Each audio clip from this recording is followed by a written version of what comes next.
Bonjour, aujourd'hui présentation du support qui a été utilisé le 3 juillet 2025 à la station N au sein de la commission Data et IA. Et donc là aujourd'hui, ça va être le but va être de présenter les résultats qui ont été produits, les méthodes au sein du cours d'interopérabilité des systèmes d'information qui a été proposé à l'IAE de Nouvelle-Calédonie, donc à l'Université de Nouvelle-Calédonie. Donc le cadre, c'est le Master Miage de la promotion 2025. Et donc je me présente, je suis Adrien Salès, je suis l'enseignant qui a organisé ce cours. Et donc je vais ouvrir le bal avec le sommaire. Donc je vais commencer sur la partie pédagogique qui est mon domaine. Bien sûr, il y a toute une partie technique qui a été enseignée, mais là aujourd'hui, je vais vraiment axer sur la pédagogie. Et ensuite, je passerai la main aux étudiants qui parleront du pipeline qui a été mis en œuvre très concrètement et donc qui est siloté en data prep, puis data vise et ensuite data use. Et je le laisserai s'exprimer sur cette partie-là. Le sujet d'aujourd'hui, pour moi, ça va être la pédagogie. Et donc, c'est parti. Donc, Adrien Salès, sur Twitter, X comme on veut, c'est Rastadidi. Et sur DevTools, ma plateforme de blog préférée, c'est dev.to/AdrienS. Allez-y, et il y a des contenus qui sont liés justement aux travaux qui ont été menés cette année. Donc, pour commencer, la commande pédagogique issue de l'université, donc sur la demande de cours, donc dénommé le syllabus. Donc, il y avait des points fondamentaux, et en fait, j'en ai fait le noyau de mon enseignement pour me driver, savoir si je tapais juste ou si je tapais faux par rapport à la demande pédagogique. Donc numéro 1, et ça ce n'est pas moi qui l'ai écrit, ça m'a été fourni. Donc numéro 1, les concepts fondamentaux de l'interopérabilité. Donc évidemment, c'est un sujet qui me passionne, que j'adore pratiquer au quotidien dans ma vie professionnelle et personnelle, et là j'ai pu la développer avec des élèves, donc avec un public, et vraiment c'est ce que j'adore faire. Donc, maîtriser les concepts fondamentaux de l'interopérabilité, niveau, enjeu, défi. Premier axe. Deuxième axe, et dans cet ordre-là, technologie et standards clés. Donc l'objectif, c'est connaître les technologies et standards clés pour assurer l'interopérabilité, les protocoles, les formats de données, les ontologies, tout ce genre de choses. Troisième axe, solutions d'interopérabilité dans des projets concrets. Et là, vraiment, l'aspect, c'est vraiment le fait que c'est concret. Mettre en œuvre des solutions d'interopérabilité dans des projets concrets. Et là, vraiment, ça a été ce qui m'a le plus drivé, qui m'a permis d'avancer, de construire quelque chose avec les étudiants. Et ensuite, enjeux organisationnels et techniques. Donc, analyser les enjeux organisationnels, techniques liés à l'interopérabilité. Ça veut dire que, bien sûr, il y a des enjeux techniques, mais également des enjeux organisationnels, interpersonnels, et tout ce genre de choses qui vraiment sont fondamentaux pour le succès d'un bon projet, quel qu'il soit, et un projet technologique qui plus est. Donc la pédagogie, je l'ai scindée vraiment en 4 piliers fondamentaux. D'abord, numéro 1, ce que j'ai voulu mettre en œuvre, c'est la créativité. Donc vraiment, susciter la créativité via une approche Montessori. Donc personnellement, moi j'ai commencé ma scolarité dans une école Montessori. Et là, mon approche a été d'appliquer Montessori à l'université. Et avec comme brique de jeu, la data elle-même et les outils qu'il y a autour. Et donc, dès les premiers cours, dès les premiers instants de cours que j'ai pu donner ou d'expérimentation, j'ai voulu montrer à quoi ça sert. Mais pas en théorie en général, c'est très concrètement dans le quotidien, comment est-ce qu'on peut le mettre en œuvre, ce que ça peut changer pour nous, pour la société et ce genre de choses. Donc là vraiment ça a été dès le début, dès le démarrage, montrer c'est quoi la data, c'est quoi la créativité et à quoi ça sert et comment on peut mélanger les deux. Premier point. Deuxième point, les échecs. Intégrer les échecs le plus tôt possible au noyau même du processus d'apprentissage, c'est-à-dire on encadre les échecs en tant qu'enseignant, on va voir là où les étudiants partent par eux-mêmes dans une voie qu'on sait à peu près sans issue, et on les oriente vers un échec à court terme pour qu'ils puissent se faire une expérience dans un cadre vraiment maîtrisé et que ça leur permette d'éviter des échecs plus tard dans la vie professionnelle. Et en même temps, c'est quand on fait des échecs qu'on arrive à se casser les dents sur les problèmes et que là, vraiment, on va monter en niveau et bien sûr, gagner en expérience. Troisième point, la disruption. Et là, souvent, c'est un terme un peu à la mode, parfois un peu galvaudé, mais là, ça va vraiment être de challenger à chaque fois qu'on a une idée préconçue, qu'on a catégorisé. Par exemple, dire ça c'est bien, ça c'est pas bien, ça c'est utile, ça c'est pas utile, ça c'est beau, ça c'est pas beau. Et bien essayer de passer ça et de casser ces silos via généralement du questionnement. Et donc là, ça a été vraiment mon travail de développer, d'encourager la diversité des perceptions et des perspectives, même parfois pour moi-même, entre les équipes, entre les étudiants, pour vraiment susciter le maximum d'idées et surtout une approche globale et originale, et surtout très riche. Là, vraiment, pour moi, mon objectif, c'était que chaque étudiant, au sein d'un cours partagé entre 12 étudiants, que chacun puisse atteindre ses objectifs personnels, professionnels, et vraiment travailler sur les sujets qu'il avait envie de travailler, de développer. Donc voilà, c'est comme ça que j'ai organisé le cours, et c'est pour ça que j'ai choisi ces axes-là. Et enfin, l'expérimentation qui a vraiment utilisé une grande partie des moyens en cours et du travail personnel des étudiants qui ont vraiment fourni une très grosse quantité de travail, bien plus souvent de ce qu'ils m'ont dit que ce qu'ils avaient prévu, mais parce qu'ils étaient engagés dans une démarche et ils voulaient produire, ils voulaient arriver à créer des choses. Et là, la perception du temps change évidemment. Et donc, souvent on parle de Montessori comme une méthode où on baille au corneille ou évidemment on se balade, où c'est assez laxiste. Là, il y a eu un extraordinaire saut de performance et de travail et de masse de travail qui a été fourni. Donc pour finir, l'expérimentation, apprendre en construisant à plusieurs.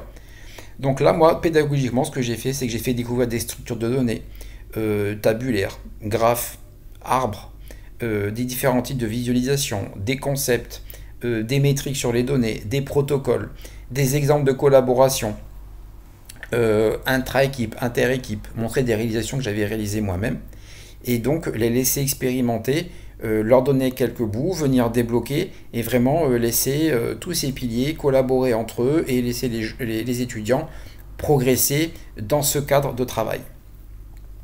Donc moi, j'ai utilisé pas mal de livres pendant ce parcours.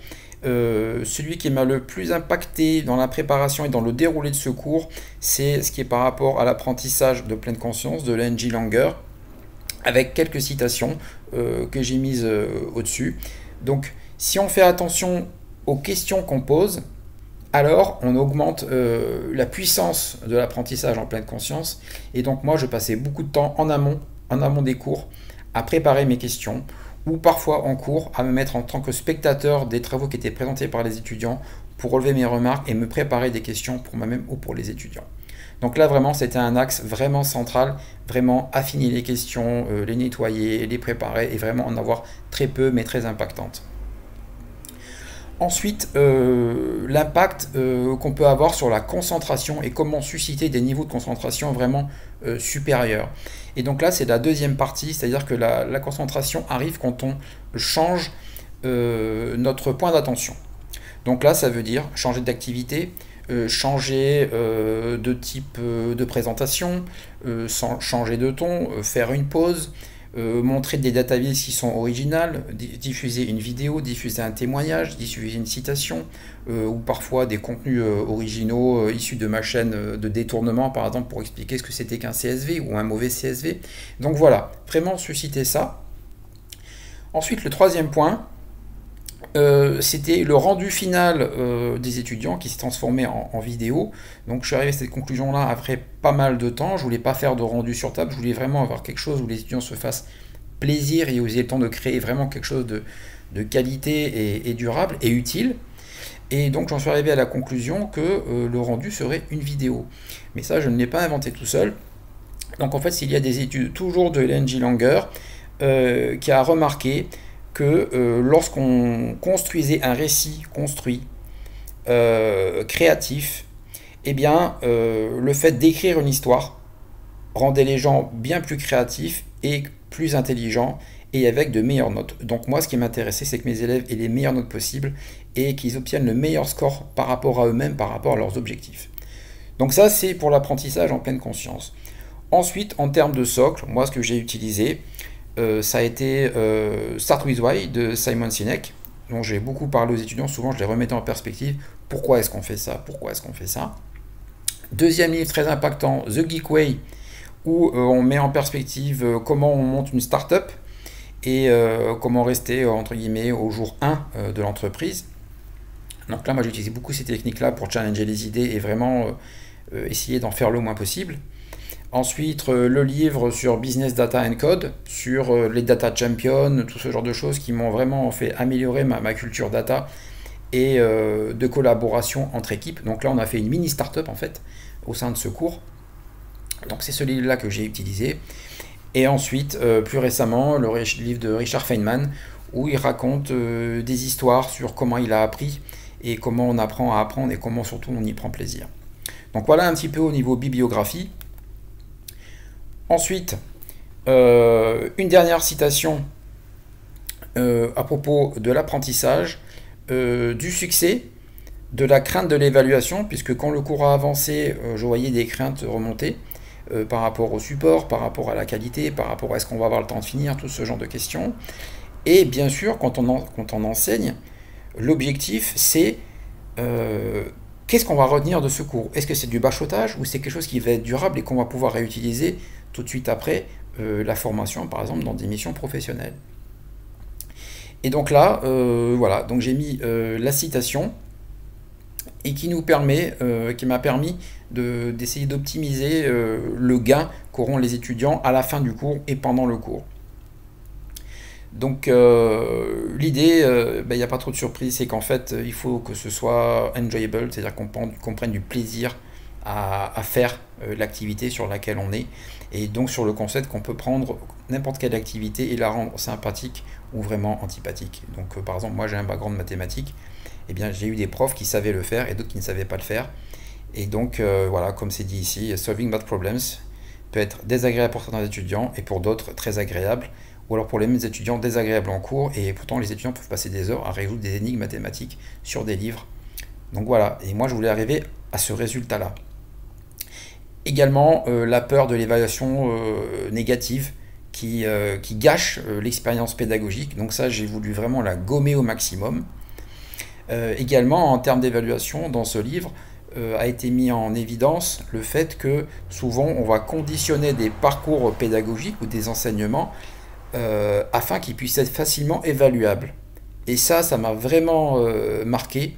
Et ce que j'ai voulu faire, c'est faire un cours, mais que l'évaluation ne soit qu'une conséquence du cours, et non pas l'inverse. Donc vraiment, j'ai organisé ça comme ça. Et donc après, on voit toutes les relations avec les stéréotypes, l'anxiété que ça peut générer, et donc en fait, c'est une entrave à la bonne connaissance, au progrès, quoi. Donc voilà pour la partie bibliographie. Et j'ai injecté ensuite en sus du syllabus mes objectifs personnels en tant qu'enseignant et qu'impact que je voulais avoir sur mes étudiants en premier lieu et sur la société et sur les échanges entre les deux. Donc d'abord, numéro 1, ce que je voulais vraiment, c'était révéler et développer les talents individuels au sein d'une équipe. Que vraiment on puisse tirer le meilleur parti de chaque étudiant. Chaque étudiant a des personnalités, des compétences qui va pouvoir développer. Et là, vraiment, je voulais tirer une meilleure partie de chaque élève. Numéro 2, les solutions. Vraiment être capable de transformer des idées qu'on peut dire parfois, oh, c'est intéressant. Non, là, ce qu'on a voulu faire et montrer, c'était comment on transforme des idées en solutions concrètes. C'est-à-dire qu'on va les livrer, ça veut dire que ça va marcher. Et qu'on va les livrer dans un temps fini. Ensuite, tout ce qui est par rapport à l'open source et l'open data. C'est-à-dire que ce n'est pas une utopie, on peut la faire vivre avec du travail, avec un credo, avec de la collaboration. Ce sont des choses qui vivent et qui existent et qu'on peut faire vivre au quotidien et avec plein d'enjeux pour la société. Point numéro 4, un petit peu la conséquence du point numéro 3, le corollaire, Tech for Good, qui peut souvent être un petit peu galvaudé. Mais là, nous, ce qu'on a voulu faire, et les étudiants étaient partants dès les premières sessions, c'est-à-dire qu'on voulait impacter. On a voulu impacter la société grâce à la technologie et en créant des opportunités de développement logiciel, développement de business, développement d'innovation, développement d'idées, ou développement financier, par exemple, de solutions qui sont bankable. Et ensuite, la performance par la curiosité. Donc voilà, pour moi, ce que je voulais, c'était vraiment rendre possible, développer la curiosité au maximum, la créativité et l'engagement en se faisant plaisir. Donc d'abord, vraiment réussir à engager ce flot de curiosité qui après débouche sur la créativité, l'engagement, la puissance de travail, le plaisir, le succès et vraiment des résultats qui dépassent les espérances, qui sont surprenants, qu'on n'avait pas prévu à l'origine. Et là, en l'occurrence, je peux vous dire que j'ai été servi. En termes d'organisation, dans le cours, donc moi j'ai commencé mon cours avec un elevator pitch, donc assez classique, la raison d'être du cours, la raison d'être de ce qu'on allait créer ensemble, et qu'on se mette d'accord sur la cible à atteindre collective. Donc là, il y avait différentes branches. Ensuite, on a designé un pipeline avec la création d'une structure organisationnelle adaptée à notre pitch, à notre raison d'être. Ensuite, on a structuré les équipes vraiment vraiment dans le détail, c'est-à-dire les aspirations individuelles qu'on a fait remonter. Donc ça a été très collaboratif. Ensuite, on a créé des rôles. Et ensuite, on a fait le lien entre ces rôles et, disons que les rôles plutôt dans la data science, comment faire collaborer les deux et mapper l'un sur l'autre. Une fois qu'on a vu ça, après, on a enchaîné dans la réalisation, c'est-à-dire formation. Donc, les formations, il y en a plein qui sont en ligne. Là, on les a faites sur Kaggle, formations certifiantes qui sont valorisables dans un CV. Apprendre en pratiquant, donc c'est-à-dire qu'on a codé. On a appris des erreurs, des difficultés d'interopérabilité, de collaboration, tout ça ce qui va être détaillé par les équipes le jour de la présentation et un petit peu plus tard dans ce format vidéo. Et ensuite, on a itéré et délivré en continu régulièrement avec des prises de feedback, des démos internes, inter-équipe, intra-équipe, des prises de feedback et donc l'amélioration continue qu'on a enclenchée assez tôt et très rapidement avec des cycles généralement de une semaine. Et au final, bien sûr, on a été capable de livrer juste, à temps, livrer à date fixe, le jour J, des produits vraiment uniques comme vous allez pouvoir le voir dans d'autres vidéos qui seront disponibles pour avoir un impact vraiment optimal, maximum par rapport au temps qu'on a investi. Donc voilà les équipes derrière les technologies et des personnes. Donc là c'est l'équipe Data Prep, donc avec notre stack, l'équipe DataVis et ensuite l'équipe Machine Learning DataUse qui a utilisé les données de notre manière. Donc voilà pour ma partie. Et maintenant, je vais vous laisser en compagnie de Clémentine Gallin qui va vous présenter la partie Data Prep. J'espère que vous y prendrez autant de plaisir que ce que moi j'ai pu en prendre en tant qu'enseignant. Bonne continuation, merci de votre attention et à tout de suite Clémentine. Bonjour à tous, je m'appelle Clémentine Gallin, étudiante à l'Université de la Nouvelle-Calédonie en Master MIAGE et vais vous présenter le projet PRINC, notamment mes contributions au sein de la team DataPrep.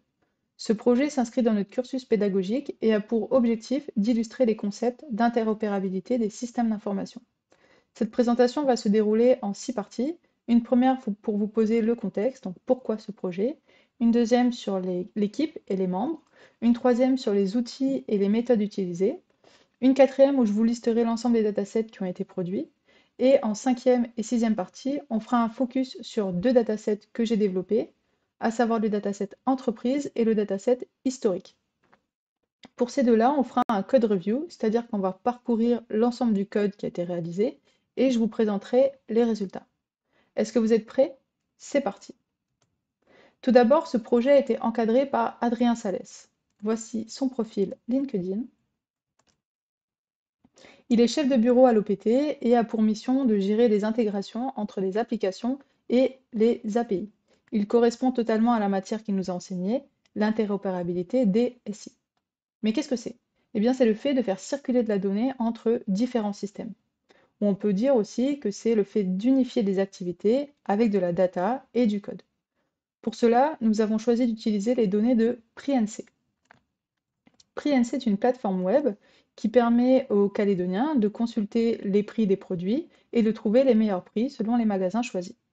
Cette plateforme met à disposition une API qui nous a permis de collecter ces données. Pourquoi ce sujet? Eh bien, on a une problématique de vie chère en Nouvelle-Calédonie. En effet, on est loin de l'autonomie alimentaire et de nombreux produits sont importés. Chaque magasin fixe un peu les prix qu'il souhaite. Mais pas que, et on le verra dans la suite des slides. Passons maintenant à la présentation de l'équipe. Donc l'équipe est constituée de l'ensemble de ma promotion. On est 12 étudiants répartis entre 3 teams. La team Data Prep, DataVis et DataUse. Ici, j'ai intégré sur chaque picto les profils Kaggle, je reviendrai sur Kaggle plus tard, des collaborateurs. Voyons le profil de Tina. Quand on l'ouvre, on atterrit sur sa bio et on peut consulter le code, le travail qu'elle a réalisé. Et quelles sont les responsabilités de chacun? Eh bien, pour nous, la team DataPrep, nos responsabilités sont de fournir de la donnée, donc dans différents formats et de manière structurée. Pour qui? pour nos deux clients qui sont la team DataVis qui va réaliser des visuels, des graphiques, et la team DataUse qui va, elle, utiliser des techniques de machine learning. Passons à la partie 3 sur la gestion de projet. Donc tout d'abord, ce projet s'est écoulé sur 2 mois, de mi-avril 2025 à mi-juin 2025, et on voit que sur chacune des équipes, on a commencé à passer des certifications. Donc cela nous garantissait d'avoir une base de connaissances commune au sein de l'équipe.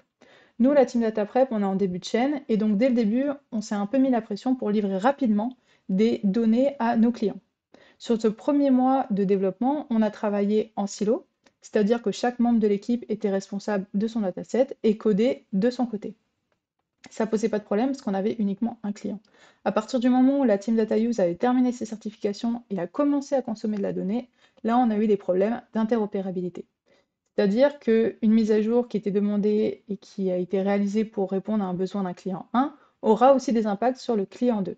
Et là, on a dû adapter notre méthode de développement et intégrer un processus beaucoup plus carré. C'est-à-dire que pour chaque mise à jour qui était demandée par nos clients, elle devait être validée par tous nos clients. Ensuite, on a communiqué sur ce qui a changé dans les datasets. Et enfin, on a bloqué la structure, notamment celle des bases de données. Les outils utilisés sont au nombre de 2. Donc on a utilisé Kaggle pour le développement de code. Cela nous permettait de partager nos résultats en ligne. Et Teams pour faire la collaboration d'équipe. Pourquoi? Eh bien, c'est déjà intégré dans nos licences étudiantes et cela permet de partager facilement des documents et de faire un suivi des tâches, chose que l'on a grandement utilisée au sein de la team DataPrep. Faisons un focus sur Kaggle. Donc Kaggle nous a permis de coder et on a codé en Python. La première chose que nous avons faite, c'est les certifications. Donc sur Kaggle, il y a un module qui s'appelle Learn et qui permet de suivre des cours proposés par la plateforme.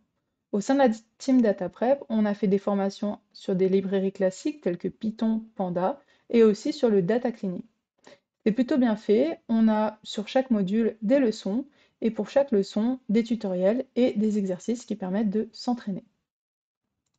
Une fois les certifications passées, on a pu commencer à créer des notebooks et collecter de la donnée. Par exemple, je vais ouvrir un notebook. Voici comment ça s'organise. On a le notebook ici.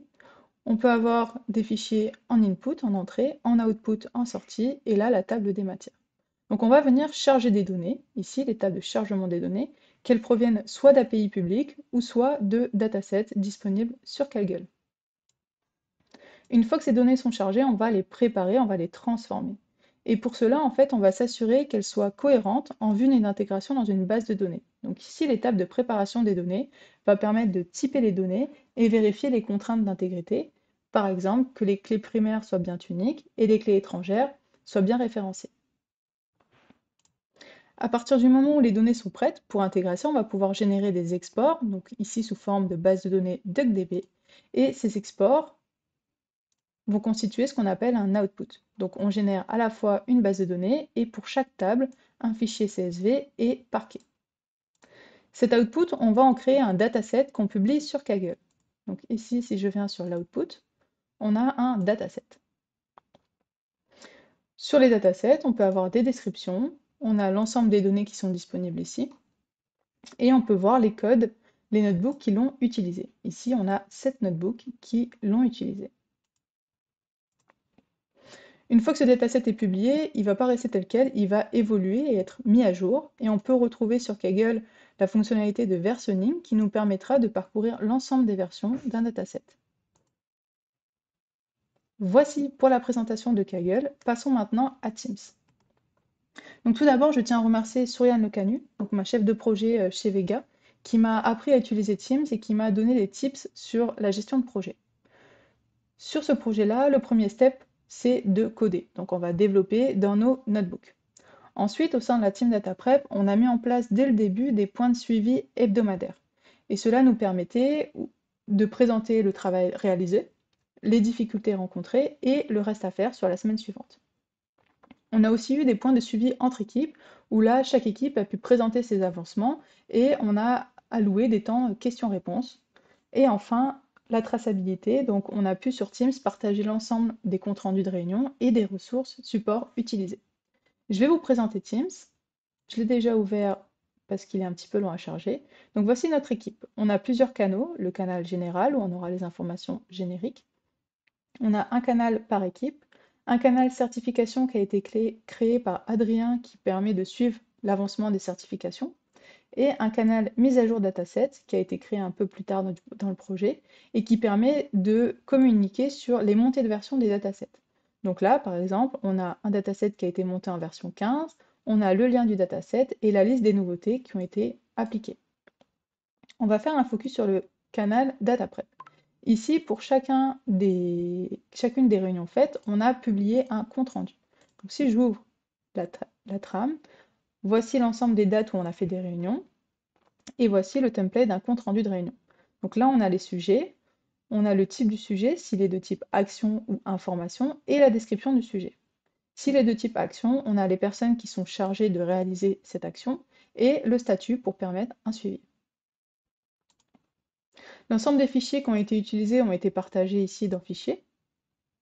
Et on a généré des pools de tâches sous forme de tableau Kanban en utilisant le planificateur de Microsoft. Pour chacune des tâches qui ont été actées à faire dans les réunions, eh bien on a créé des tâches ici et pour chacune des tâches, on peut attribuer une personne et définir une date d'échéance. Cela nous permet de suivre tout ce qui est à faire. On a mis en place exactement la même chose pour les demandes des utilisateurs et qui nous permet finalement de suivre ça sous forme de tickets, où on a le cycle de vie de initié par le demandeur, planifié, exécuté, validation du demandeur, puis clôture. Voici pour la présentation de Teams, passons maintenant aux différents datasets qui ont été créés. Tout d'abord, le dataset PreNC. Donc lui, c'est le dataset central où tout le monde va l'utiliser, où tout le monde est connecté. On a aussi le dataset panier, où là on aura la liste des paniers qui ont été créés sur la plateforme.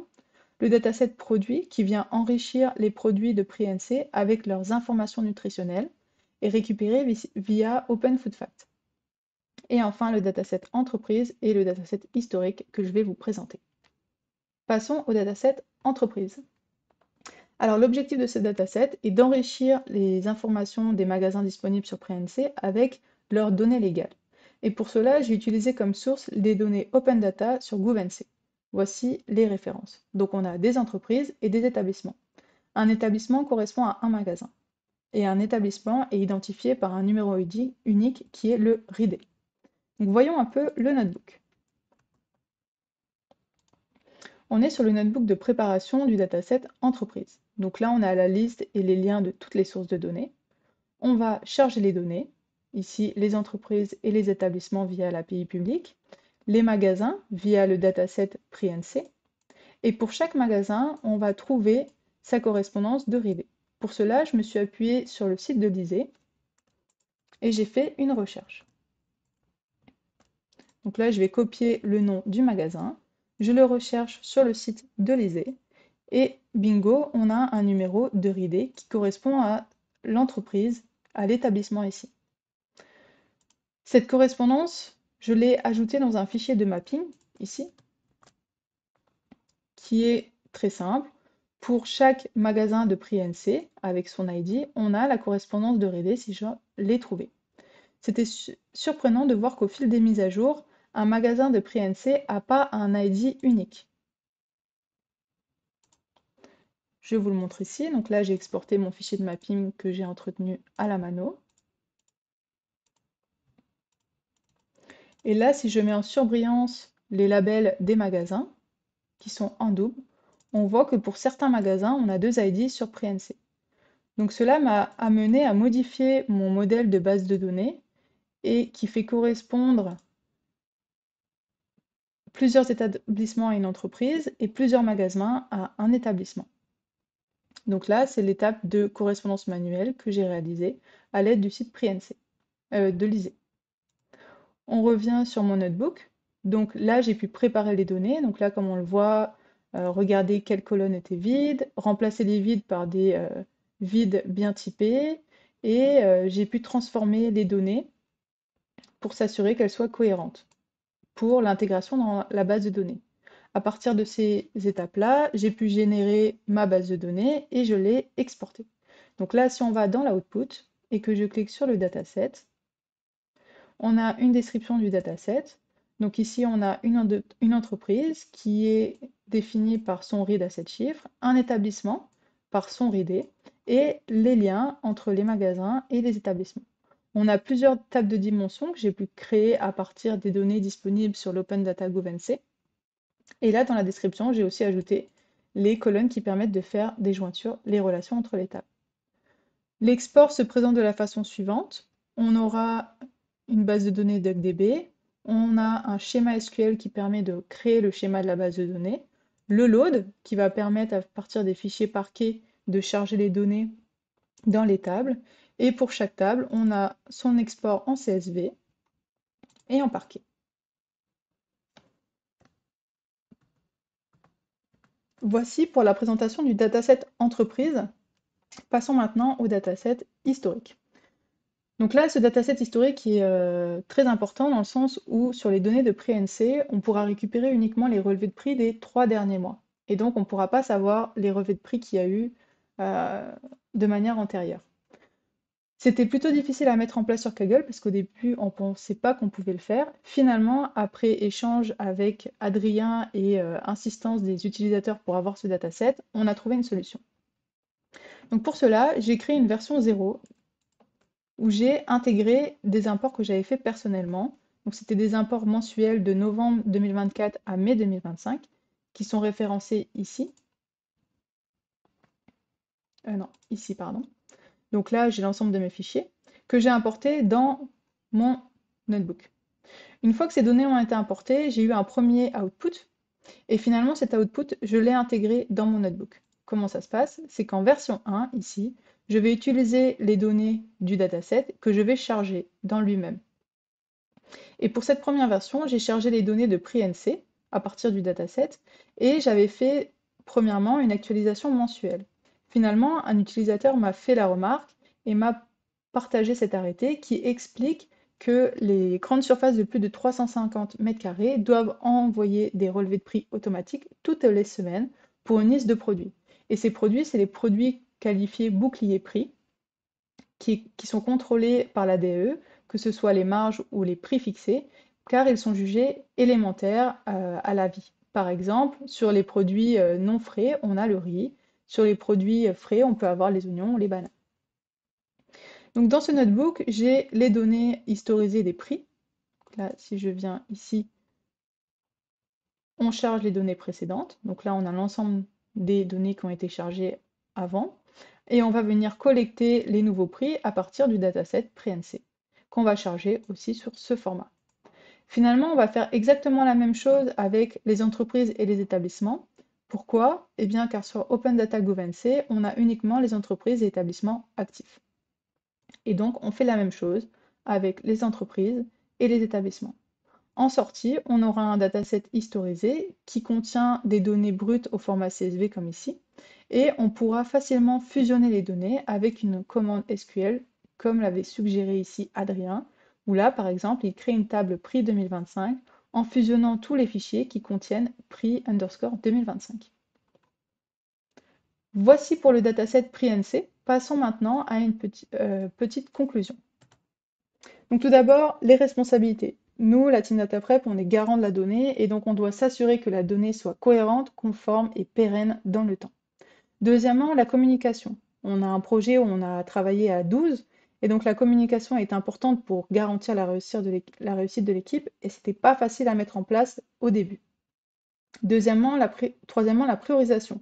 En effet, on est nombreux, on a beaucoup d'idées et il faut se mettre d'accord sur les tâches qui vont apporter de la valeur ajoutée pour garder un objectif commun. Quatrième point, il a manqué un petit peu de temps pour la team Data Use, qui a réalisé beaucoup de certifications et qui a passé du temps là-dessus, notamment sur des compétences de machine learning, où c'est plutôt compliqué. Et en plus, sur Kaggle, les certifications sont expliquées en anglais. Avant-dernier point, l'enrichissement personnel. On a eu la chance de choisir chacun les sujets qu'on souhaitait aborder. Donc ça, c'est vraiment intéressant et d'explorer les pistes qu'on souhaitait explorer. Et dernier point, je remercie Adrien pour ses conseils et ses connaissances qui nous a permis de nous challenger et d'explorer des pistes auxquelles on n'aurait pas pensé. Voici pour cette présentation, j'espère que ça vous a plu. Je vous remercie de votre attention. Voici le lien de mon profil LinkedIn si jamais vous souhaitez me contacter et je vous invite à regarder les vidéos du reste de l'équipe. Merci, au revoir. Je vais vous présenter maintenant la partie DataVis de ce projet. Grâce à la masse des données collectées par l'équipe DataPrep, notre DataVis révèle les vraies tendances, évolution des prix, accessibilité, qualité nutritionnelle et inégalité géographique. Un regard sans filtre sur la réalité du caddie des Néo-Calédoniens. On a donc trois grands angles d'analyse qui s'imposent pour comprendre le quotidien des consommateurs. Tout d'abord, l'impact des prix et de l'inflation sur l'accessibilité. Ensuite, le lien entre nutrition et santé. Et enfin, la cartographie fine des écarts de prix. De prix enseigne, commune, province. Autant de clés pour décrypter les véritables enjeux du panier néo-calédonien. Alors, je vais vous montrer maintenant qu'est-ce qu'un notebook Kaggle. Alors, un notebook Kaggle, c'est un espace cloud interactif où tu combines données, calculs et visualisation, le tout sans installation locale et permettant d'exécuter du code Python, du Markdown ou des commandes système cellule par cellule avec des visualisations immédiates des résultats. Alors, on est sur le premier thème, prix, inflation et accessibilité. Et on a une première database qui permet de mettre en évidence les écarts de moyenne de prix entre les marques en tenant compte du nombre de produits vendus. En effet, on peut voir que la marque Lavicenne, tout à droite, a une moyenne de prix un peu au-dessus de 400 francs pour un peu plus de 350 produits. Alors que la marque Lotus ou Harris ont une moyenne de prix au-dessus de 1000 francs pour 3 fois moins de produits. Ensuite, sur cette deuxième database, on peut voir la comparaison des prix des magasins pour un même produit. On peut observer une nette différence entre le prix le moins cher et le plus cher. En effet, le prix le plus cher est plus du double du moins cher. Ensuite, on passe sur le deuxième thème. Alors, avant d'analyser les Nutri-Score, on peut noter que sur 91 285 produits alimentaires, 17,46% sont locaux et 82,54% sont importés, répartis sur 10 secteurs. Notre graphique montre les produits par Nutri-Score de A à E avec leur prix et origine. Exemple, on a un filet de saumon au kilo de Nutri-Score A qui est assez cher, le chocolat de Pâques, Nutri-Score C, et le foie gras de Nutri-Score E. Ensuite, sur cette deuxième DataVis, on peut trouver où on peut trouver un produit au prix le plus bas en comparant tous les magasins de la Nouvelle-Calédonie et visualiser son emplacement. C'est ce que propose cette visualisation. Vous pouvez observer sur la partie gauche les éléments du produit et sur la partie droite, sur la carte, la localisation du produit et en survol sa fiche associée. Toujours sur le thème 2, on a ici un top 30 des produits les plus transformés, ultra transformés, parmi lesquels on retrouve la mayonnaise Carrefour, du chocolat à tartiner, des cookies granola, etc. Ultra transformés, produits en catégorie E et ayant un taux de sucre ou de sel élevé. On est sur le dernier thème, le thème 3. Alors, cette database permet d'afficher la mise en avant géographique des prix, ici par province. Et donc, quelle est la province la plus chère en Nouvelle-Calédonie? Eh ben, c'est la province sud qui présente des prix plus élevés que la province nord sur la majorité des produits suivis, cet écart étant net et constant sur la période étudiée. Ce notebook propose aussi une comparaison par commune et par magasin.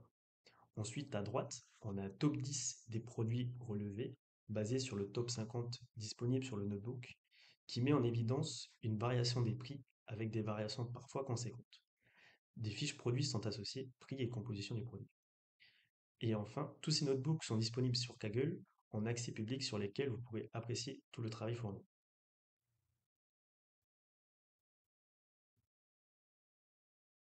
Bonjour, avec James et Raymanou, nous faisons partie de l'équipe DataUse. Notre objectif principal était de prendre des données brutes, notamment celles de la plateforme Prix.nc, qui recense les prix alimentaires. L'idée était de les transformer en quelque chose de vraiment utile et parlant pour les Calédoniens au quotidien.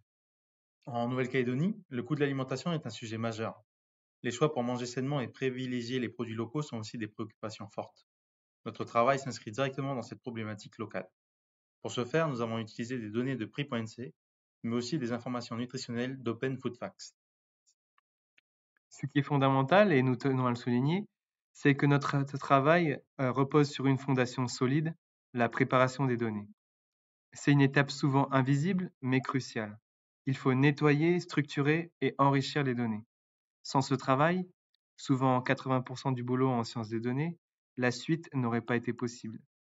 Nous avons collaboré étroitement avec l'équipe DataPrep pour cela.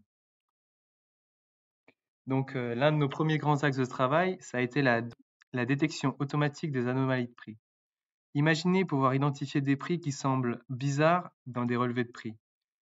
Cela peut être une erreur de saisie ou au contraire une promotion vraiment spectaculaire. Pour cela, Davy a utilisé un algorithme de machine learning appelé XGBoost Regressor.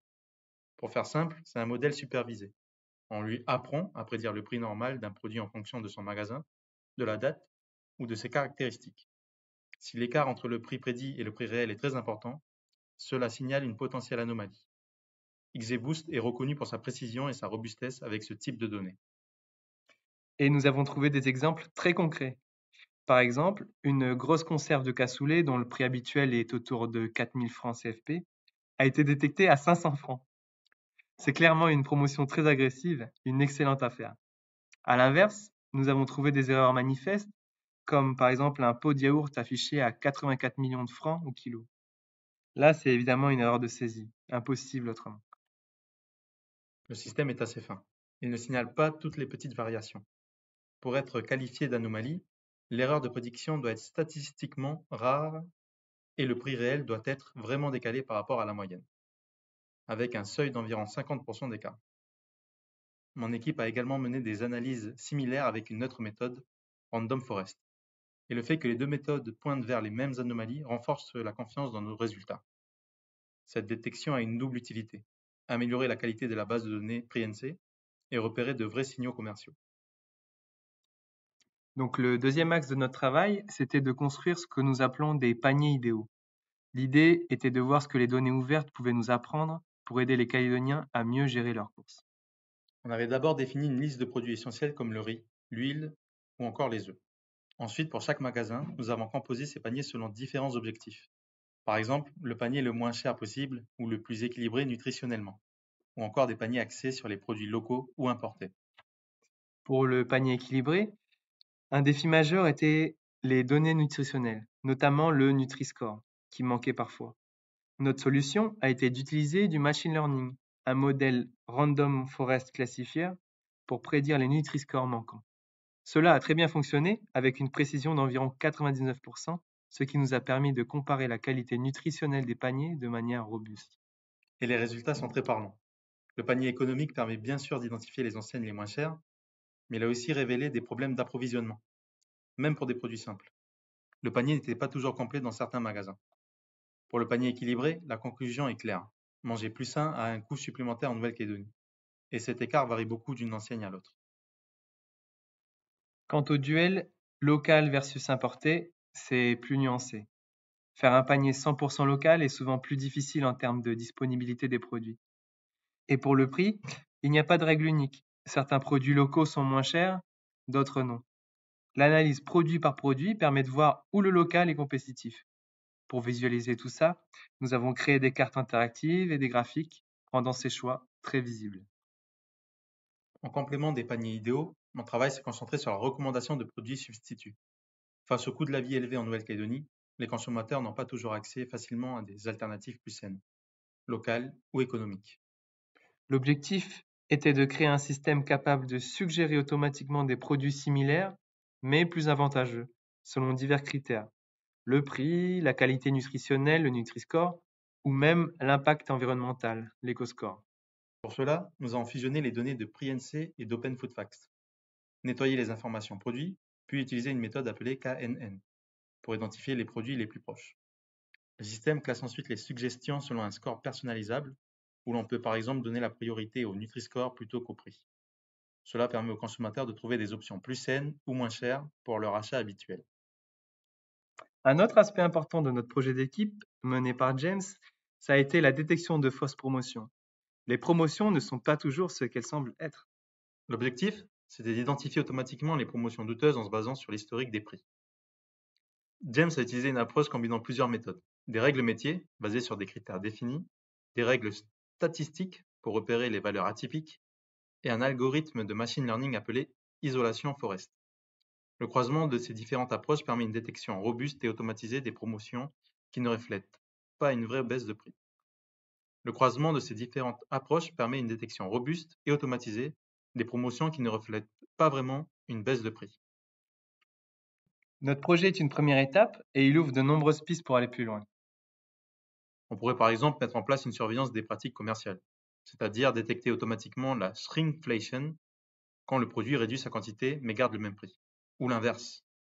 On pourrait aussi analyser les stratégies de prix différenciées entre magasins d'un même groupe ou entre différentes marques, pour voir où et comment la guerre des prix se joue. Pour les consommateurs, on pourrait développer des suggestions de recettes dites intelligentes. Imaginez une application qui vous aide à composer un menu équilibré et bon marché en quelques clics, ou même des recettes anti-gaspi basées sur les restes de votre panier. Et enfin, une dimension très importante serait d'intégrer l'accessibilité géographique. On pourrait cartographier l'accès aux produits essentiels, voir si les magasins les moins chers sont accessibles à tous, surtout dans les zones rurales ou les tribus. Cela pourrait servir de base pour des politiques publiques ou des subventions ciblées. Pour conclure, ce projet a été une expérience incroyablement formatrice. Ce qui est frappant, c'est de voir comment l'analyse de données et des outils comme le machine learning, même à l'échelle d'un projet étudiant, peuvent apporter des éclairages utiles sur des questions quotidiennes et très concrètes en Nouvelle-Calédonie. Les données, une fois bien préparées, se mettent à parler et à raconter des histoires, parfois surprenantes, comme le yaourt à 84 millions de francs ou les promotions incroyables. Cela montre la puissance de l'analyse des données pour éclairer des enjeux locaux. Mais au-delà de la technique, la leçon majeure pour nous a été l'importance cruciale de la collaboration. Apprendre à communiquer entre les différentes équipes, ceux qui préparent les données, ceux qui les visualisent, ceux qui les utilisent, est essentiel. Ce sont des compétences humaines et organisationnelles qui sont aussi importantes que la technique pure dans le monde professionnel. Nous avons également appris à être réalistes sur les limites d'un projet. Nous n'avons pas eu le temps de faire des recommandations personnalisées pour chaque consommateur. Mais cela renforce l'idée que ce type de projet nous confronte à la complexité du réel, jongler avec des données imparfaites, des délais et le travail en équipe. Cette expérience a vraiment renforcé notre motivation pour des projets à impact qui donnent du sens. Le potentiel est là pour que l'analyse continue de ces données ouvertes, comme Prix.nc, puisse outiller une communauté entière, l'aider à mieux comprendre et potentiellement influencer les dynamiques économiques qui touchent tout le monde au quotidien. Un grand merci à notre enseignant Adrien Salès pour sa bienveillance et la liberté qu'il nous a laissée. Ce projet a été bien plus qu'un exercice, il nous a permis de grandir et de nous projeter différemment pour la suite. Merci à vous pour votre attention. Au revoir.